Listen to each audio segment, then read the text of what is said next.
మయి సర్వాణి కర్మాణి సన్యస్యాధ్యాత్మచేతస నిరాశీర్నిర్మమో భూత్వా యుధ్యస్వ విగతజ్వరః.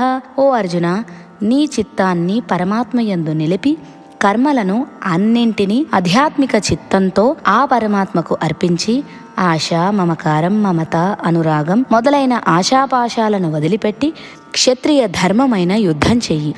శరీరానికి జ్వరం వస్తే మందు వేసుకోవచ్చు, మనసుకి జ్వరం వస్తే శాంతి ఉండదు. టెన్షన్, వరి, కంగారు, ఏం చేయాలో తోచదు, కోపం వస్తుంది. ఇదంతా మానసికంగా ఏదో జరుగుతుంది అనే సూచన. నచ్చని పని చేయడం, చేసిన పని నచ్చకపోవడం, నచ్చిన ఫలితం రాకపోవటం, వచ్చిన ఫలితం నచ్చకపోవటం, ఇలాంటివి మానసిక అశాంతికి కారణాలు. అలా కాకుండా ఈ ఫలితం నాది కాదు, ఏ ఫలితం వచ్చినా అది పరమాత్మ ప్రసాదం అని అనుకుంటే ఎటువంటి అశాంతి ఉండదు. వచ్చిన ఫలితాన్ని పరమాత్మకు అర్పిస్తే అసలు ఏ చిక్కు ఉండదు. కాబట్టి